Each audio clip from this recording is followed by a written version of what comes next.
you doing? I'll tell you what you're doing. You're listening to the Elder Scrolls Lorecast. Either you are, or I'll be skipping rope with your entrails. Ta-ta. This is the Elder Scrolls Lorecast, your source for lore and so much more. Welcome back, everybody. This episode is going to go up early because this is absolutely pressing news. We're not going to... It's topical. We are not going to wait to talk about this or for you to hear it until like Monday. So this is going to go up as soon as I have it edited. So if you're like, why is this early? That's why. And why is this early? And why is this not a more iceberg? Yeah. So we're not doing iceberg stuff today. We'll get back to that next week. I'm Tom. That's Lotus. And... Hey. We're discussing the fact that maybe the Elder Scrolls 6 title has been revealed, sort of, and we're just going to get right into it. And many of you... Put on your sleuthing hats. Put on your sleuthing hats. Gray cowl. Yes. And we were, of course, going to review the information here, but we're going to talk about why the most likely title that has been speculated about is interesting and why it'll be interesting from a lore perspective as the focus or the title of the next major Elder Scrolls game. And so let's just get into it. This week, just 2 days ago, as we're recording this right now, Asha Sharma, the head of Xbox, tweeted out that, well, here, let me pull up the tweet because I'm going to we'll get back to this at the end of the episode. I don't want to spend too much about the out of lore details, but I scrolled past it. Hold on. Scrolling back. The actual quote is live playthrough of the Elder Scrolls 6. 8 asterisks. This morning, the scale and grandeur are incredible. The story is even greater. And so that got people going on these all sorts of little rabbit holes, trying to figure out, is it actually 8 characters in the name? What's going on with that? And what might it possibly be? So the predominant theory right now, and we'll get into the evidence towards the second half of the episode, is that those 8 asterisks mean Sentinel. And that comes with a lot of other cool stuff that we're going to talk about. So, all right, hold on. I'm going to blow your mind before we get even farther into this. Yeah, go ahead. There's a trademark for Redfall. No, I'm just kidding. All right.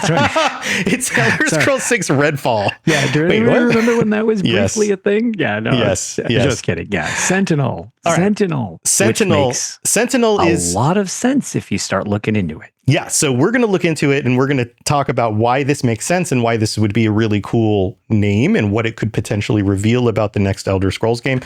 So first of all, why does Sentinel make sense? Well, what is Sentinel? Now, this is a quote from the UESP. This is our favorite wiki on the stuff. Friends of the show. We love them. We support them. We live in the UESP often. Yes. But here's a summary. This is Sentinel in the UESP. Sentinel is a great city of the Red Guards and the capital of the Kingdom of Sentinel. It is located in the northwest hills of Hammerfell, overlooking the Iliac Bay to the north and bounded by the surrounding Alakir Desert to the south. However, some fertile fields can be found along the coast near the city, and the city is actually a major population center in Hammerfell. The city is an exotic retreat for the nobility of Daggerfall and Wayrest, who delight in the cooking, craftsmanship, and plays that can be found there. Many great and famous people throughout history have called Sentinel their home, including the renowned poet Welton and the famous Red Guard hero Cyrus. And so this is like a capital city.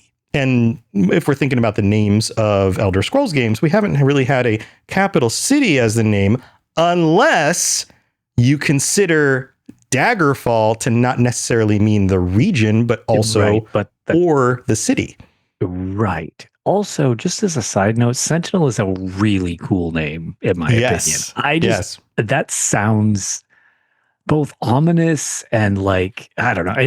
I like the name Sentinel, so I think that's got a good ring to it. Like, it's a good follow-up because, man, their titles usually, I think, the reason they click is because they're so weird. What the hell's a Morrowind? Like, Oblivion sounds dark and menacing. Yeah. Yeah. Skyrim, it's just like, it ends up matching the cold environment that everybody got so hooked on and stuff like that. So it's like, high hopes. Like, I think Sentinel's a great name.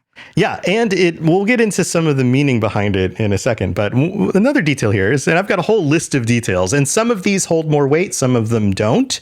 And this is for you to determine. I'm not saying that all of these things are great arguments. I'm saying that these are all to be considered, and you make the decision yourself. So this next point I have is this is also one of the most ancient locations and has been fought over by both major Redguard factions, the Forebears and the Crowns, since the founding in the First Era. This is one of the most ancient cities in Tamriel that still is inhabited and existing and has a history of culture that goes all the way back to the First Era by the Redguards. So ancient city, very cool.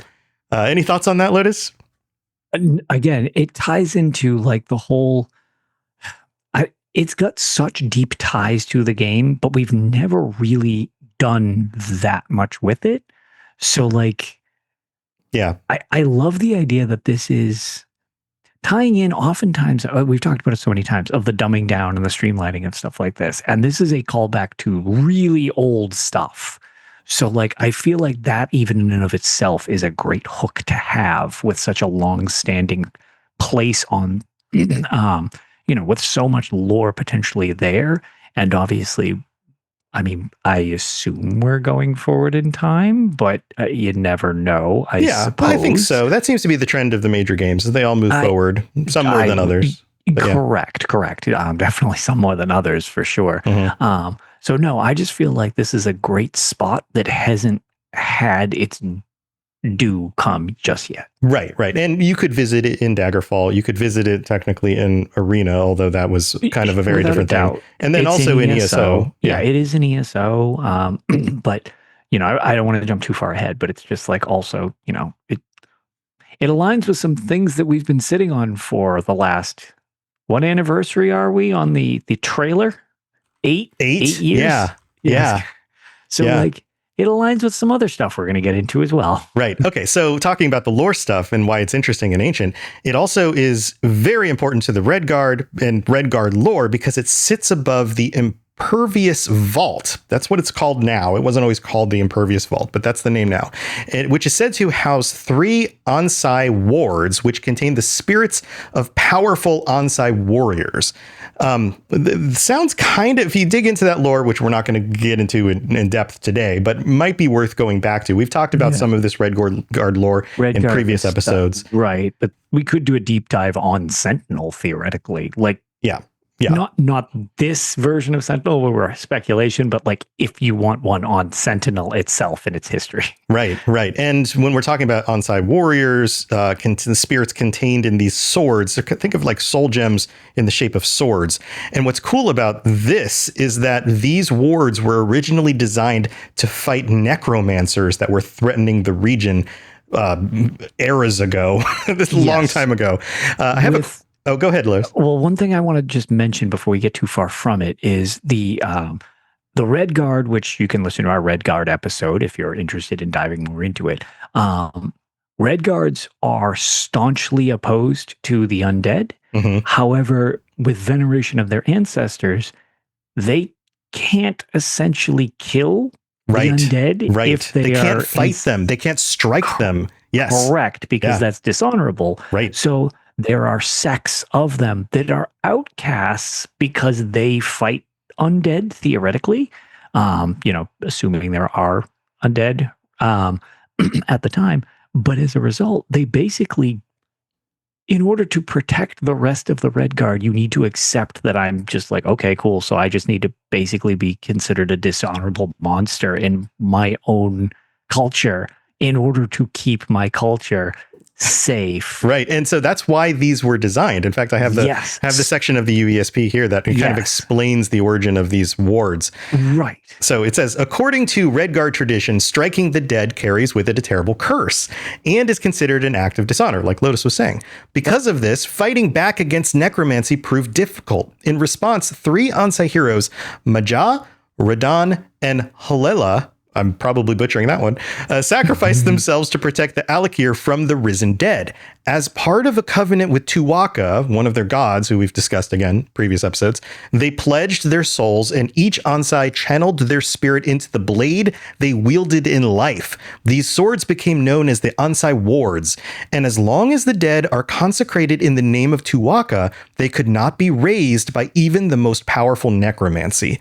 So this seems like it could be important for a future plot line involving, I don't know, powerful mages doing something at this location who might happen to be Thalmor or something. Yeah, or you have this weird thing where they have these swords that they empower as a special skill. So instead of a shout, it's almost like we have sword singing or something like that. Sword singing weird. And wards that are swords that have a magical power against the undead. Seems like it's starting to write itself.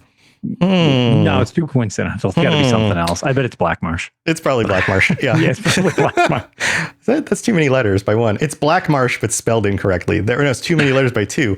Okay, or they really double down on Redfall, but spell it with extra D's. There you go.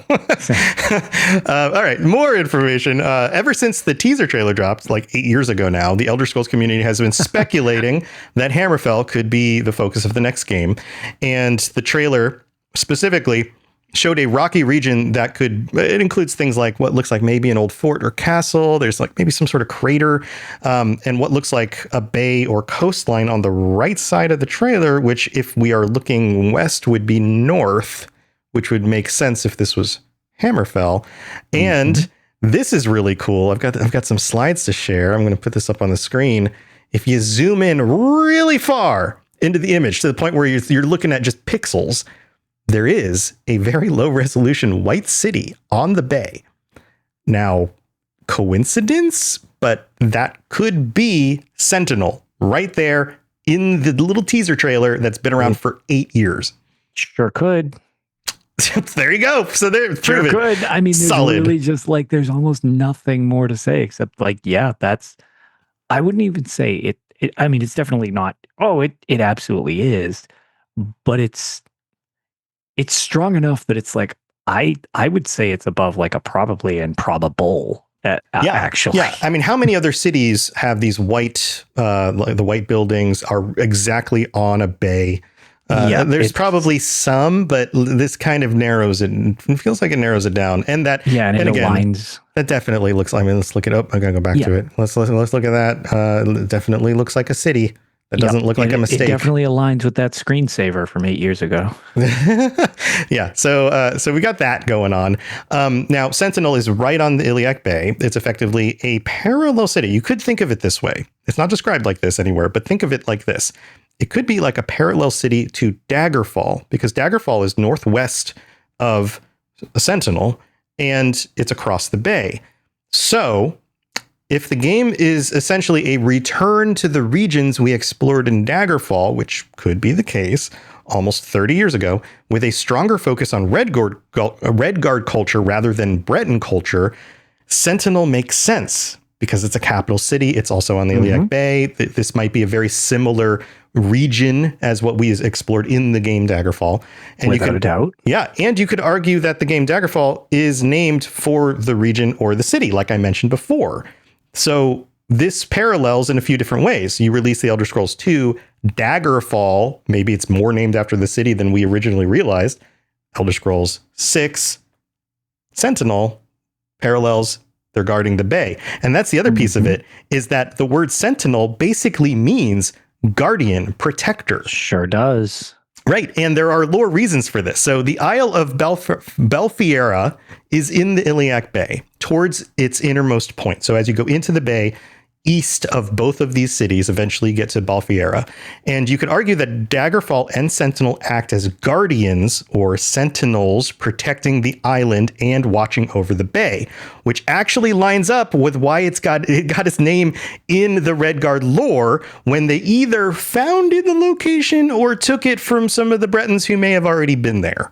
Yeah, and we all know that they're really adept at conquering. So, Yeah, this was during the Yakutin exodus and invasion of Tamriel. And this totally makes sense because it is one of those locations that could house a city like this. There is enough land around it to provide food, and it does overlook over. There's kind of like a mini bay inside the bigger Iliac Bay. It's very well situated right there as the kind of location that you would build a city, especially to look over the trade routes where the water was.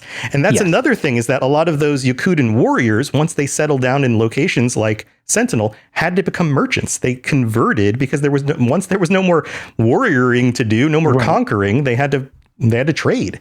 Yeah, they either had to become merchants or like water farmers, or because obviously it's not exactly crop rich in the area, but you can see in ESO, they actually have these things set up, and they have what do you call it? They collect water so that they don't all die of dehydration and stuff like that. And then to your point, then a lot of times they just have to rely on trade. And it's just that's going to be a rough adjustment when you're used to just battle. And it's I guess now we get to just chill out and make a living. Right. So there's another piece of this too. When we talk about Balfiera, what's important about the island of Balfiera inside the bay?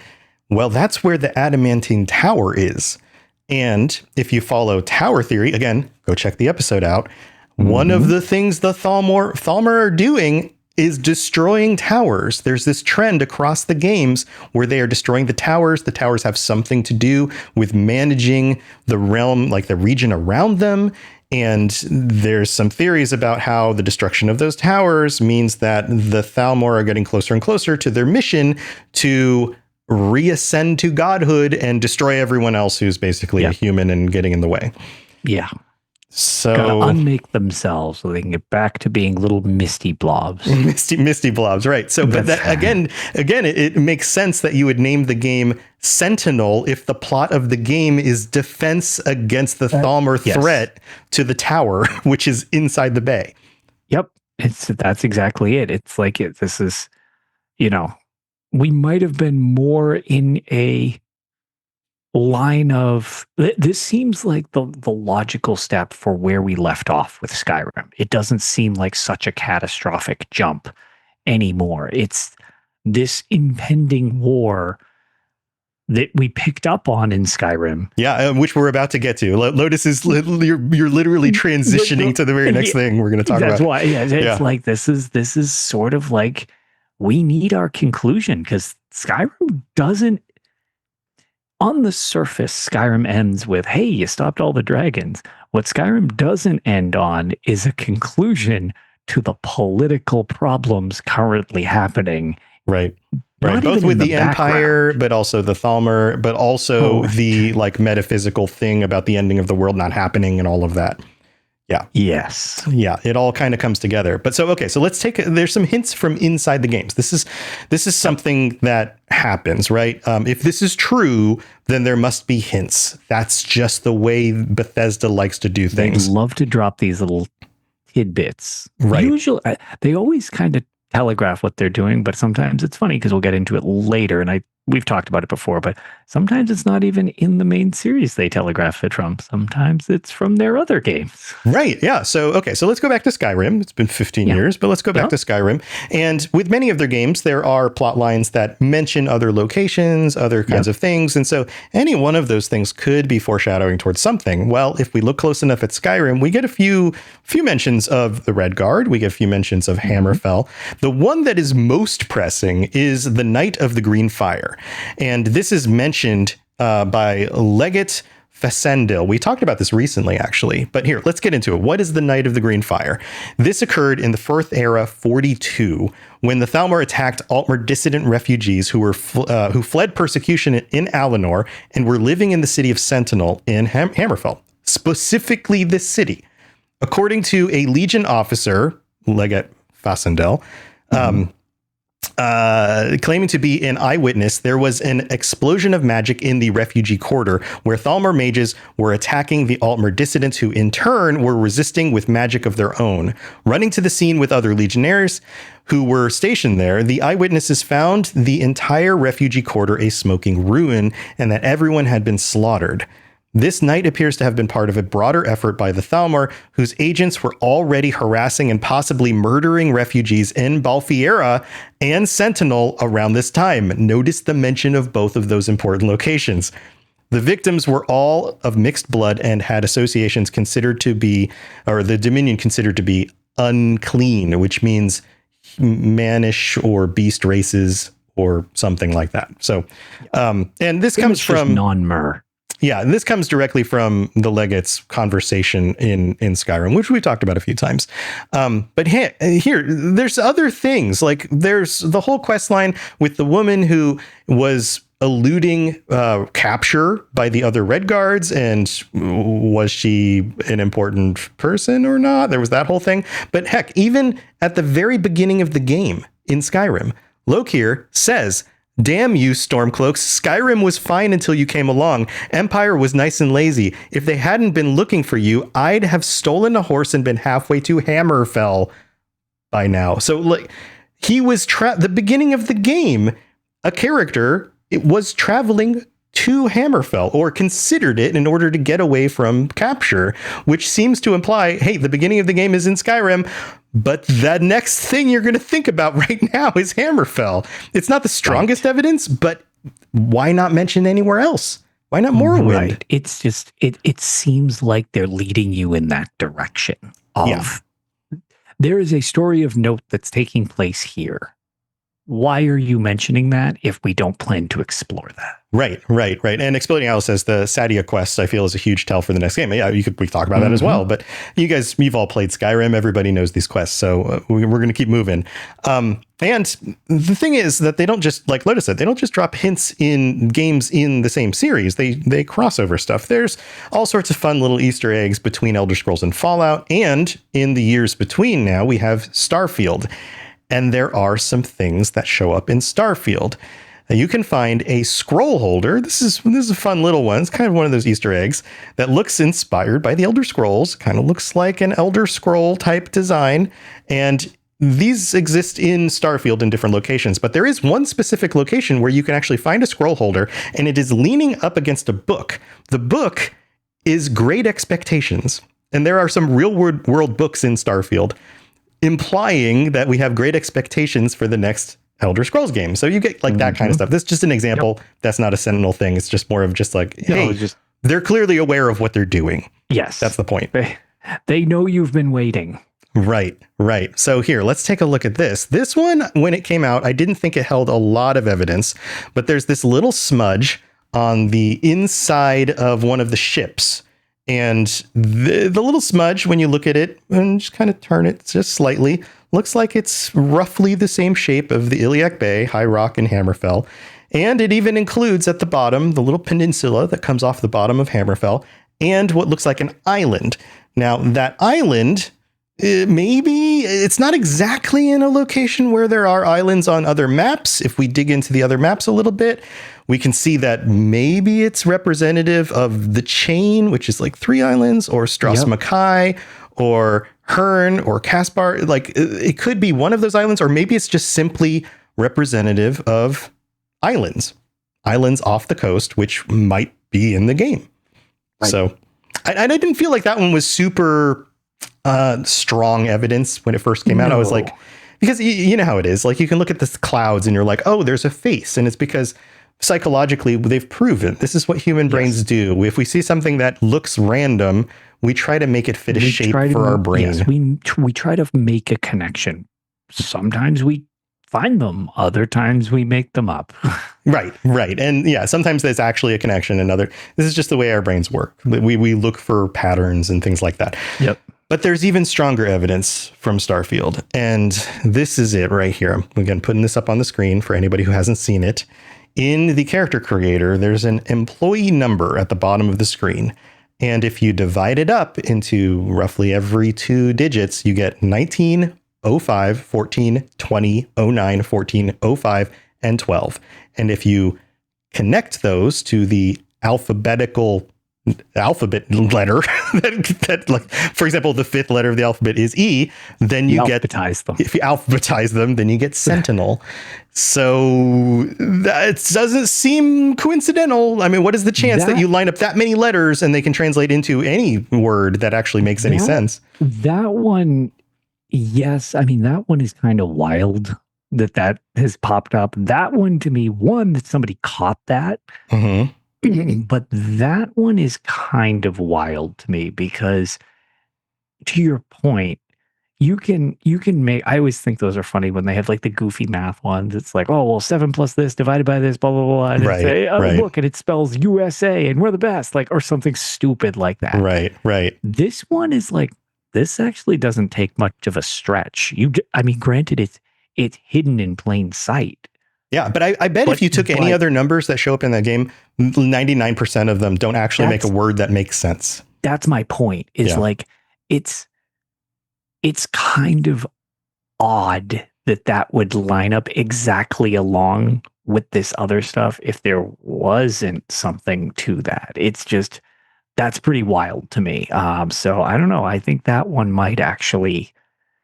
Yeah. That seems like somebody made a really good catch, which is crazy. Right, which makes you wonder how many other things are there hiding in plain sight that nobody's taken the time to just decipher, right? Right. That could be a thing. Reverend Bay says pareidolia, that's the word. Thank you for that. And yes. Yeah, and it exceeds the coincidence threshold. I think that's a good way to put it, you know? Yeah, I actually like the way that's put. That is...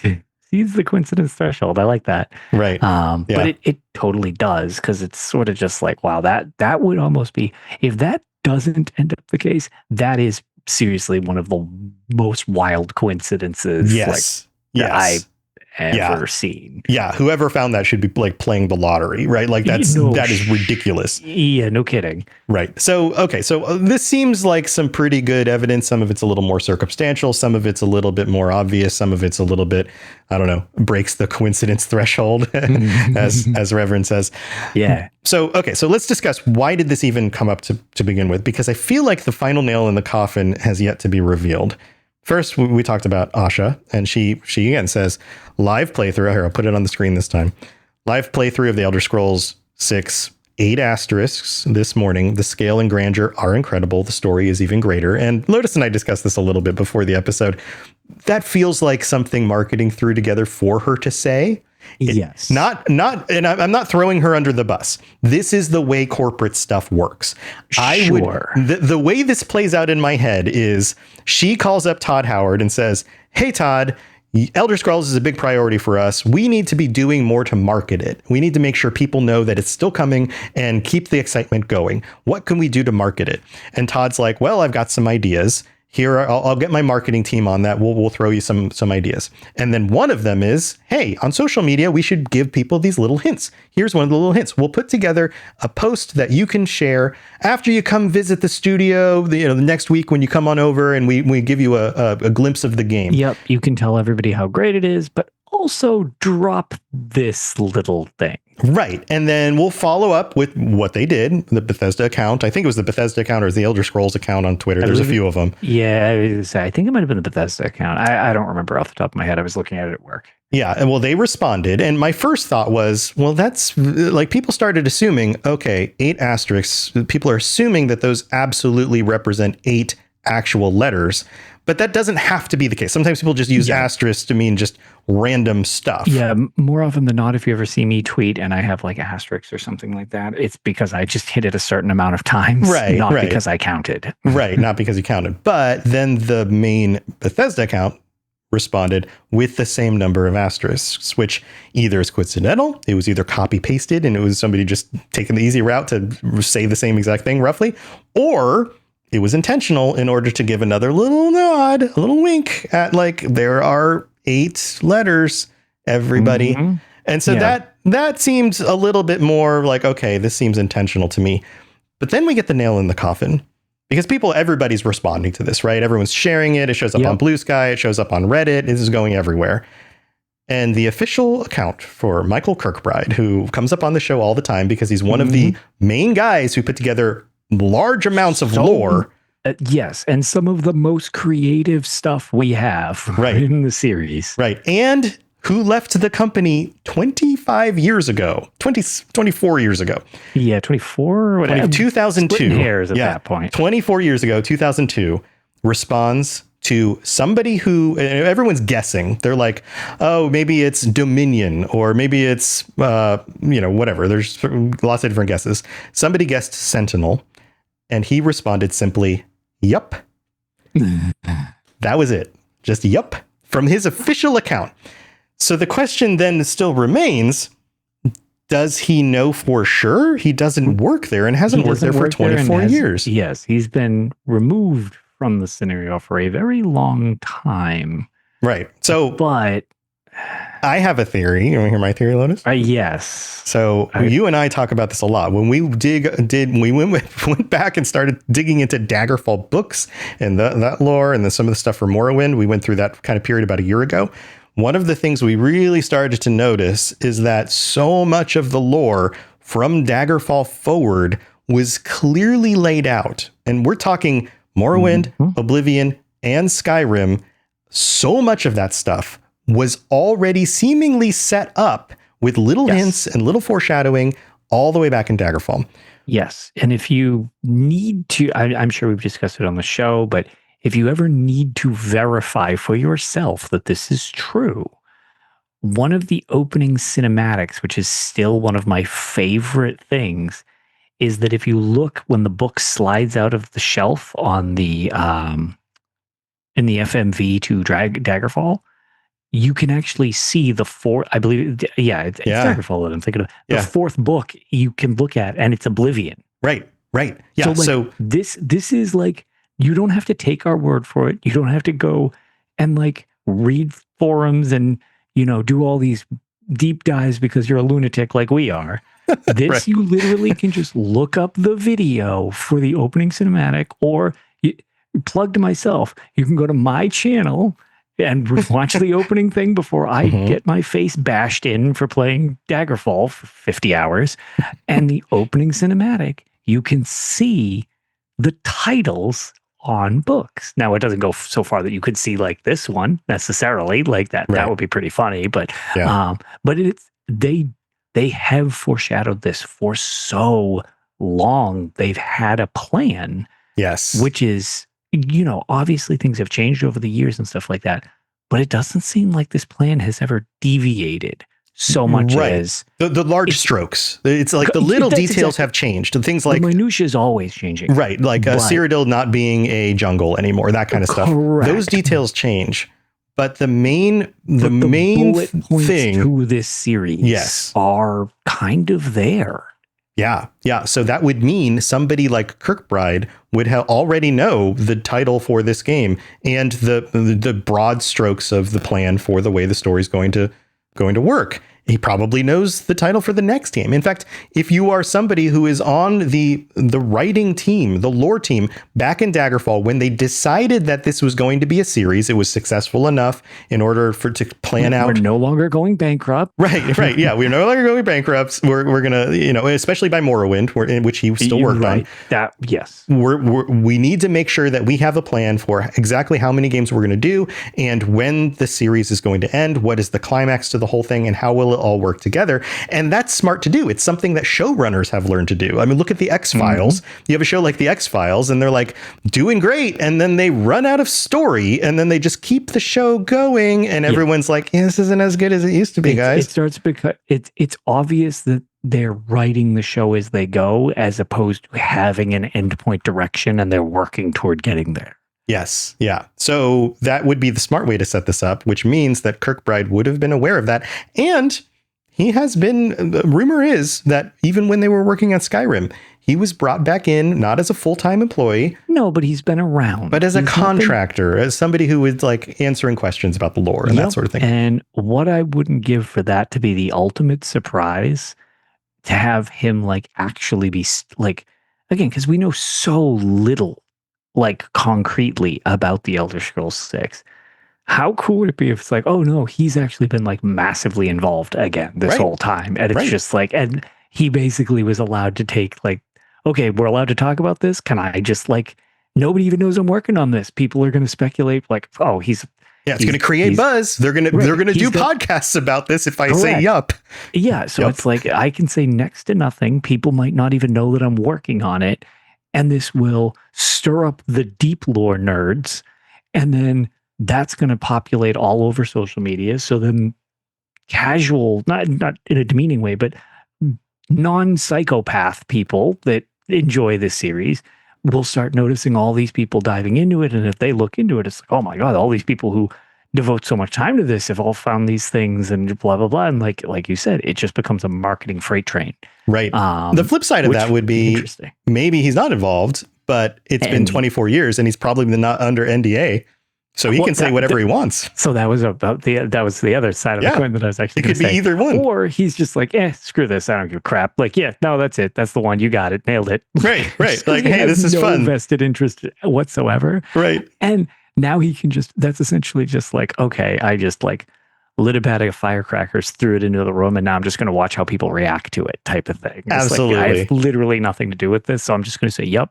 Totally it. Yep, you got it. Like yeah. And heck, he might have the same reason for doing so, even though if he doesn't know, just like stir things up. Yeah. To get people to respond. Sure. Yeah, exactly. I mean, I always consider like everyone who's worked on that thing, past, present, you don't need to work on something forever. But that series has in his case, he's more than a little, but everyone's contribution, the series is made of a little part of them. So you've got to feel that like connection. So it's like, hey, even if it's just like, I have nothing to do with this anymore, but it's kind of fun. I still like looking in on my old thing. Like, yeah. So either way could be very entertaining. Yeah. So that's all the evidence. And I think it makes a pretty strong case for, in fact, at this point, from my perspective, if it isn't Sentinel, I will be surprised. Yeah. We're far enough along where they're trying to stir stuff up and it keeps coming back to things that either we discuss, the community sees, where it's just like, there are a couple things in here that seem to go beyond the coincidence level, as it was mentioned. Yeah. Threshold. We're getting to the point where there's so many little things that might fall below the coincidence threshold that it's like, okay, well, now just the volume of it is starting to make it above the coincidence threshold because it's just like, okay, well, this is starting to become so coincidental, it's going to be weird if it's not at this point. Right. Yeah, that's kind of where I'm at. So I could be wrong. We could totally be wrong. Like, we've been wrong once or twice or it 10 times before. That's the way predictions work, right? Yes. But we could be right, or I guess we'll see. A bunch too. I'm curious what our percentage is overall. Yeah, I've made some crazy predictions that I knew were probably not likely, but I was like, that would be cool if they were. And I've made some equally like off the wall ones. I mean, as well as ones that's just like not a chance. Right. All right. So that's all the evidence that we've gathered. If you have heard about something else that should be added to this list, then please let us know. You can comment on the episode. You can have your own ideas that you'd like to add to this, because speculation has gone wild at this point because Elder Scrolls is back in the news again. Yep. And hey, our listener numbers have continued to increase over the summer, which is weird because the summer is usually a dip as people it's like the doldrums of gaming for the most part. Yeah, less commuting, all of that. Right, which I would also argue is like, it's not completely dormant because there are two technically active games in the series. And then if you want to consider the modding community, that always makes it active. But it's like there's two active games. There's Sky Oblivion on the horizon, which, again, big but niche big. You already have to be into it. The mainstream is not just going to get a mod like that the same way you would just go to the store. Well, not that you can buy games in stores anymore, but the way you can go to the store and buy a game. But it's like, we haven't really had anything new to the series. So it's interesting that there's just this much anticipation. Like, behind Grand Theft Auto, I really think this is like number 2 in the like atomic bomb of game drops. Maybe Half-Life 3 would be in that area too. We're not going to get into this, but that does open. There is speculation now that people are like, maybe it's coming out sooner than we thought, and that goes to Todd's comment when he answered the question, will this come out before the next Grand Theft Auto? To which he said, no. But that doesn't mean it won't come out a week later, like it could, or in the spring. Yeah. Right. Yeah. I mean, Grand Theft Auto is so big, I don't think anybody wants to be in the same zip code month as that. Unless you are another 800-pound gorilla and you think it's worth like creating buzz about, hey, everyone else got out of the way except for Elder Scrolls. They must be confident. Maybe we should buy that too. I don't think you would want to have to split the conversation. I mean, companies won't even share conferences anymore. You're not going to want, because the thing is, when Elder Scrolls drops, it can control that quarter of the year at bare minimum. Sure. Yeah. So I get it. It's not likely. There's 100 reasons why this is not likely. That's the thing. It's just like, so more so, there's a couple games, Grand Theft Auto, the next Fallout, the next Elder Scrolls game. I would say probably the next mainline Witcher game, not the cool little spin-off thing they're doing, but like the next mainline Witcher game. Yep. If Valve can ever count to the number 3. Yes. Right. Something like that is going to just be such a meteor that hits and just like completely, it's just like, there is no other news. You can't talk about anything except this. That's all there is. And it's like, that's what this will be, for better or worse. I mean, if it flopped but then people will just talk about that. Like, there's no way to escape this type of media impact when it happens. Yeah. Well, I guess we'll see. I mean, I don't think it's likely, but I'm curious, and everyone will be very happy, myself included, if my funny prediction, which gets sadder every year, of 2035 just isn't a thing. Because I was like, that was a joke 7 years ago. Yeah. And every year that goes by, I was like, guys, it was a joke. It was a joke. please don't get to 2035. Yeah. Oh, yeah. Hopefully not. No, I think we're. I guess you might be right. I think we might be closer than we think. Right. Like, yes, I think it might be. Yeah, it might be a couple years out. Maybe a couple years out as opposed to as far away. And I think we're definitely within 2 years. We're definitely, this game will be released by the fall of 2028. I think it's most likely. I didn't want to even go down this rabbit hole. I think it is most likely to be the fall of next year. I think if that doesn't happen, it'll be the fall of 2028. I don't think it'll be any longer than that. I can see 2028. I don't see before that. But I don't know, man. It seems like they're in the glue period. They're in the buttoning stuff up period. That really. I also feel like at this point, without getting into like a different discussion, just tangentially related, Sony has basically taken all of the rakes away from Microsoft's incompetence and was like, we can step on all of these at the same time. We can do this ourselves. We're gonna step on all these rakes. And at this point, all Microsoft needs to really do, they're becoming at the moment the Valve approach. Hey, we didn't do that. Oh man, these guys are great. They didn't do that. Right. Like, dude, they're not even doing anything. And it's just like, they're looking like, oh man, maybe Xbox is all turned around. Why? Because they didn't fall down a flight of stairs and then get up and fall down another flight of stairs. Like a cartoon character, yeah.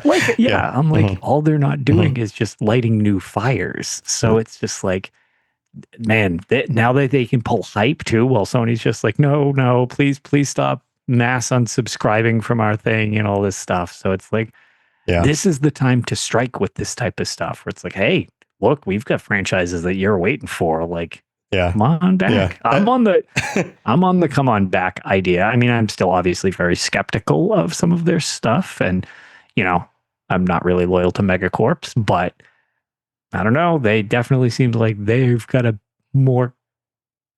they have a better direction than the current platform I play on. Yeah. All right. Well, this is a whole. We'll get back to this discussion, I'm sure. We'll put a pin in that. That's not related to this. Thank you for your comments, everybody in chat. I'll just read some of these. Aria says 2028 feels right. Ghost Toadlet says, I would love to see the chaos that a surprise drop right after GTA would cause. Yes, that would be amazing. That's part of why I kind of want it to be true, even though I don't feel like it's likely. To be fair, though, that would probably be the end of the internet. That would, everybody would, their brains would explode. Everyone explodes. Yeah. And on top of that, there's no bandwidth left because everyone had to download everything to play Grand Theft Auto because there's no disc. So there's only digital downloads. Yeah. And then you've got the follow-up. Oh, by the way, guys, just kidding. Also now download the Elder Scrolls. Goodbye, internet. It's all over. Goodbye, internet. Goodbye. Yeah. It's all over. Yeah, man. Think about here. I'm starting to reorganize my thoughts a little bit. The reason why you avoid a major release is because you don't think people will pay full price for two major releases close together. The other reason is because people will be too busy playing one of the games to want to purchase the other game. Also, yes. None of those things have ever stopped me. That's fair. Have they ever stopped you? I think that this is one of those marketing myths. Time is a bit rough for now. Well, let's just let me paint the picture a little bit more. Okay, GTA releases 2 weeks later. Elder Scrolls 6 Shadow drops. Who doesn't buy it? And after those 2 weeks, who hasn't already played through the new GTA? Who bought it on the day of release? I guess the problem is I'm trying to think of. I'm playing devil's advocate, but no, I know, and I'm trying to think of more from the less super niche involved that are like, this is a major hobby as opposed to a thing I like, because we're definitely not in the normal demographic for that. And I feel like the majority of our listeners are part of our cult of like, look, guys, we're into this. Like what would the normies do? The normies are going to buy GTA. But also, everybody who played Skyrim is a grown adult because it's been 15 years. I also hate to bring up the fact. Well, I guess I don't hate to bring up the fact. It's like, dude, Skyrim became a normie thing. Like, if you want to refer to it as that. That's what I'm saying. Both of these things are like major things that normie people can talk about. The amount of people that I would just talk to that I would play like Madden with or Call of Duty, and they were just like, oh yeah, no, I've got 3 games for my 360. I have Madden, I have Call of Duty 4, and I have Skyrim. And I'm like, one of those doesn't add up. I was like, you just mentioned one of my favorite nerdy things. Yep. It's not nerdy anymore. It's not. Like, what's up with that? So, no, to your point, I do agree with that. But I don't know. It's just, it's interesting because I'm not sure. But to your point, no, that's never stopped me before because there was another, I guess, precedent for this. I've told the story on Tales before. I don't know if I've ever told it here, but Modern Warfare 3 and Skyrim came out the same week. Mm-hmm. And I stayed up for the midnight launch, bought a custom Xbox 360 that looked like a supply crate for Modern Warfare 3, because that's when I was still like a huge Call of Duty person. And I remember staying up for essentially 2 days. I slept for a couple hours. I had called out of work all week. Well, I had my own business. So I was just like, sorry, guys. Yeah, taking this week off. Yeah. I was like, all contracts are canceled. I'll see you guys later. Mm-hmm. And I essentially slept like a couple hours over a few days.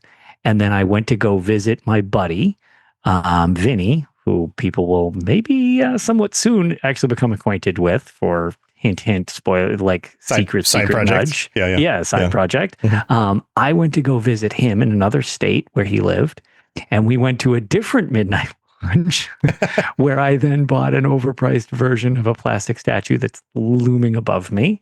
Yep, there he is, Eldwin, chilling up in the ceiling. So yeah, that didn't stop me at all. In fact, what was that? What was that edition? Like, I think that edition was like $199. And then the Xbox was $400. So I spent $600 in a week on 2 video games. Right. Well, that's my point, is that everybody who's a major Elder Scrolls fan because of Skyrim is an adult who probably has income.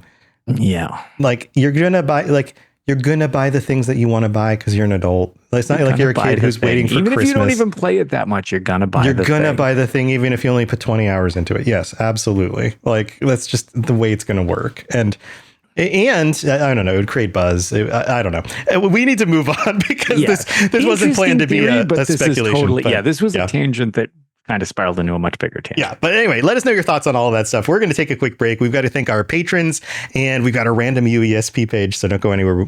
Don't go anywhere before we get to that. I'm just jumbling all my words. Here we go. You're listening to the Elder Scrolls Lorecast, dear child of cities. That is why the Night Mother loves you.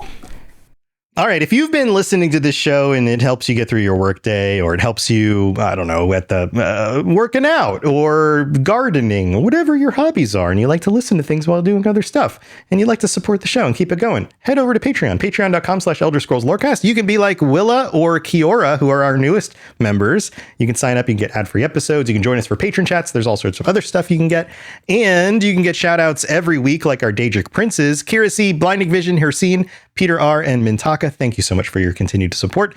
And another way that you can help us out if you want, because we can't do it without all of you, is you can give us a 5-star review on whatever platform you listen to us on. And if you do so and leave some words on Apple, we'll read out your little review in the future on a future episode. You can get your words on the show. We don't have any new ones this week, but who knows? We have a bunch of stars. Got a bunch of stars. We can't read the stars. Yeah. But I do notice the amount of stars is always going up. So highly appreciate the time it. to do that. Like, Yeah. even if we can't shout you out, it's greatly appreciated. Absolutely. Absolutely. And you guys have kept this going all these years in waiting as we wait for whatever the next Elder Scrolls game is, and discuss other stuff too, because ESO has been doing things sure. and all that. But here we go. We've got our random page. We'll bring this up in just a second. Lotus, is anything you want to share about Tales of Tamriel or your secret little project? So we'll be recording an episode of Tales this weekend. Lots to discuss, both in Elder Scrolls 6 as well as Elder Scrolls Online, as well as some really cool gift that I was sent from an awesome community member, which we'll be going into on that show. I'm going to show it off and stuff like that. But it was really cool from some people that are friends, support my Extra Life efforts, and have been amazing guildies where they put on. Have you ever had the chance to see the ESO Christmas Carol, the yearly event? Oh, I never saw it. Yeah, I know about it, but I haven't seen it. Their guild and their guild leader and stuff like that sent me an amazing gift that I'm going to kind of unbox on stream. It's really awesome. So there's that. And then, yes, also to all the people, because I've gotten a bunch of messages, some of you guessing what maybe it might be, which I think is fun. And a lot of you just saying that you're interested in it. I don't like to overhype things because, hey, it might not be your cup of tea, and that's totally fine. But me and my buddy are pretty excited about this. We're kind of finalizing some stuff so that hopefully we can actually get started and show you what we're working on with our fun little side project. Kind of aiming for like over the next couple of weeks. Hopefully we'll have something for people. So exciting stuff. Stuff. And when you say my buddy, you mean the doll from the 1980s? Yeah. Mm-hmm. Oh wait, no. I was going to say is that what I almost said. I almost made a Teddy Ruxpin joke. Oh, it's similar. But I was like, no, wait, that's a different toy. My buddy. Okay, we're going to get copyright struck. You're crazy. Oh man. Oh crap. All right. Or Kid Sister. 80s Mattel wants our blood. The Kid Sister was the girl one. There was My Buddy was the boy one, and Kid Sister was the girl one. All right. Everybody over 40 will really enjoy that joke. Yes. Which again is a lot of the Skyrim fans. But yeah. If you want to hear more of my stuff, if you're into Fallout Lorecast, if you're into the Lord of the Rings Lorecast, and also Retro Recall, where we talk about games we haven't played in 30 years and we try them out again, all that stuff. Also, I got to the Lord of the Rings War in the North game. It's sort of like a remaster. It's almost a re-release with some upgrades. Not quite a remaster, but that came out this week, and I had the opportunity to give out some keys to my listeners of the Lord of the Rings Lorecast, and that was a lot of fun. People were super excited to win those. So very cool stuff. That game is really cool. If you haven't played that game, I had mentioned to you beforehand when you were like, "Oh, have you ever?" I was like, "I loved that game on the Xbox 360. I have all the achievements in it. I played that a lot." So yeah. Speaking of games that came out around when Skyrim did and got totally overshadowed by Skyrim. Yeah.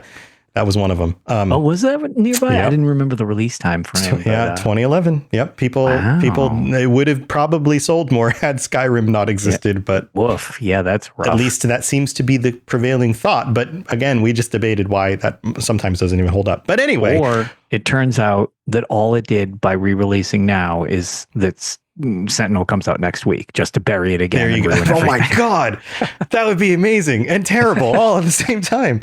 But hey, we've got our random page. I hit the random button on the UESP. It's always fun. You go in on the UESP, hit the random button. Just hit the random button. They're just friends of our show. They don't pay us or anything. We just, Well, I mean, they technically sponsor wiki. my other show, right? Like but not this Tales one. of Tamriel. But I mean, like, they mainly sponsor as in like, we don't run our own Patreon there, so it goes to the USB, and that's how they provide us lots of goodies for the Extra Life Marathon. So there you go. That works out. Just great dude. Yeah. Plus, they always make a huge matching donation every year. So great people over there. And on top of it, record keeping and just being great people. Yeah. And on top of it, wikis are, wikis, but their wiki is great. Like it's real good. But anyway, here's the random page. We got an Elder Scrolls Online. It's under items and books. And I'm sorry, Ariadel, it is not a random furniture, although you seem to be a big furniture fan. Mm-hmm. This is it's actually Sentinel. No, it's the city of Sentinel. And my dog is barking in the background, which is fun. Getting picked up. This is, it's good. This is the Crafting Motif 31 Skin Changer helmets. Oh, that's always okay, now I can hear him. What do you call it? That's weird, because I always think the name Skin Changer is creepy, and that set is really cool and does not match its name. Yeah. So it's got a little description here. A description of what skin changer helmets should look like. Would you live among the wild of the northern woods and perhaps be wild yourself? Would you worship Hircine in his aspects of Alrabeg the hunter or Storabeg the skin changer? It's a Hircine thing, huh? Yeah, it's a Hircine thing. I mean, it makes sense. It's just the name itself is what I'm saying. It's just like it's not what I think of. Yeah, it's a cool stuff. The leggings are really cool. The greaves. Yeah, the part of the description says, when the beasts look upon you, they will see another beast looking back, for your helm shall be a wolf's head of steel. Mm-hmm. Yes, pretty cool. So there you go. That's our random page for the week. Thank you, everybody, for tuning in. Chat, thank you for joining us for the live show. It's always fun to have everybody chiming in. Appreciate having you with us. You're getting your feedback, your thoughts, and things like that. And we'll be back next week with more iceberg stuff. And then coming up, we're almost halfway through the month. We'll be doing another patron chat. So if you'd like to join us, last time was super wacky. We had some new last people. One was fun. Yeah, that went some weird directions with so many new people joining. Yep, absolutely. I enjoyed that. Yep. Oh, and I forgot to mention, another place that you can share your thoughts if you want is on the Robots Radio Discord. I run the entire network. We've got a bunch of shows, but there's a channel for this show, and you can chime in with your thoughts about Sentinel, or if you think we're wrong, and maybe there's more evidence for something else that we didn't consider. So come join us on there, and stay safe out there. We'll see you next time. Thanks for tuning in to the Elder Scrolls Lorecast. Check out robotsradio.net for more podcasts just like this, and join us on the Robots Radio Discord. Be part of a community of over 5,000 people who are excited about video games and so much more. Robots Radio. Games, lore, stories, community. Just press play.